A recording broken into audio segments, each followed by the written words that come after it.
বসার জায়গা দিলি তারপরে হাত থেকে আমরা উঠবো না।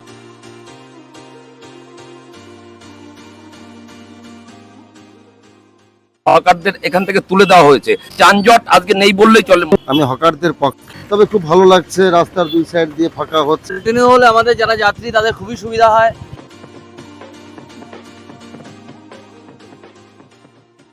নমস্কার, ডিবি নিউজে আপনাদের স্বাগত।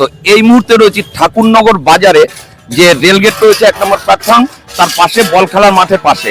এই যে দুপাশটায় স্থায়ী কাঠামো করে ব্যবসা করতে হকাররা, যদিও নিশ্চয়ই হকারদের বিপক্ষে আমরা নই, কিন্তু যানজটে একটা বড় অসুবিধা সৃষ্টি করতো।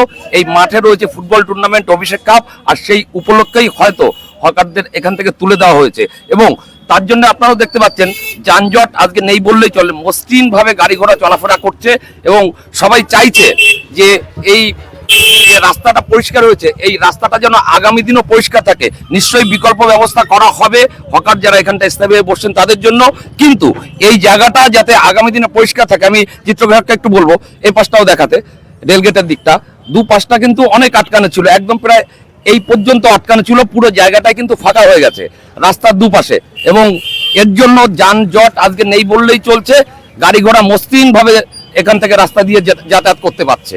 রাস্তার যে ফাঁকার দুপাশে রয়েছে স্থায়ী পরিকাঠামো নিয়ে তাদের তুলে দেওয়া হয়েছে, এটা কন্টিনিউ হলে ভালো হয় নাকি? কন্টিনিউ হলে আমাদের যারা যাত্রী তাদের খুবই সুবিধা হয়, কারণ যাতায়াতের পক্ষে বিশেষ করে অফিস টাইমে যেরকম যানজট থাকে সেটা আমাদের সত্যি খুব অসুবিধা হয়, বাচ্চাদের স্কুলে নিয়ে যেতে বা অফিস যাত্রীরা তাদের যেতে। এটা হলে স্থায়ীভাবে হলে আমরা সবাই যাত্রীরা খুশি হব। প্রথমেই বলি আমি হকারদের পক্ষে, কিন্তু রাস্তার পাশ দিয়ে এভাবে সাধারণ মানুষ, খেটে খাওয়া মানুষ, তাদের সত্যি মানে কষ্টের ব্যাপার। কিন্তু তাদেরকে যদি অন্যত্র একটা ব্যবস্থা আমরা করে দিতে পারি আগামী দিনে, তবে খুব ভালো লাগছে। রাস্তার দুই সাইড দিয়ে ফাঁকা হচ্ছে, যানজটের যে ধরনের যানজট হাটে রেলগেট করলে সাধারণ মানুষ চলতে পারে না, সেদিক থেকে আমার খুব ভালো লাগছে। এবং এইটা যেন কন্টিনিউ থাকে এটাই আমি চাইবো।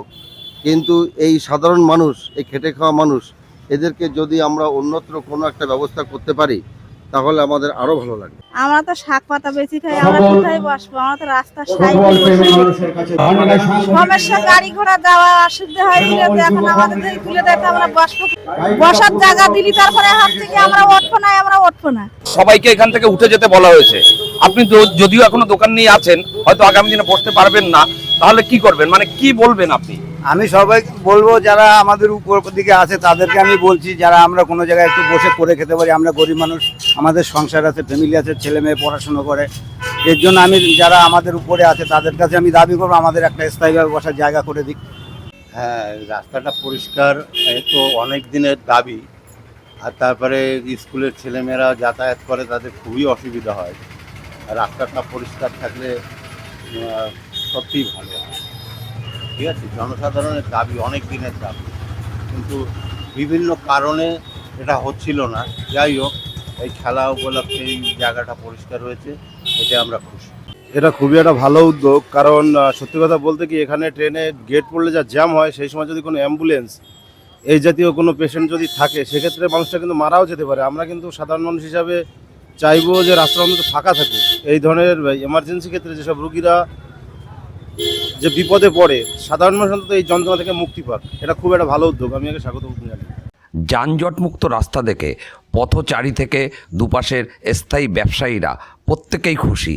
তারা চাইছেন এই জায়গা যেন আগামী দিনে আবার দখল না হয়ে যায়। একই সাথে ফুটপাতের হকাররা দাবি করছেন তাদের জন্য যেন আগামী দিনে কোনো স্থায়ী পুনর্বাসনের ব্যবস্থা করা হয়। ক্যামেরায় সত্যব্রত বালার সাথে দীপঙ্কর বিশ্বাস, ডিবি নিউজ, ঠাকুরনগর বাজার।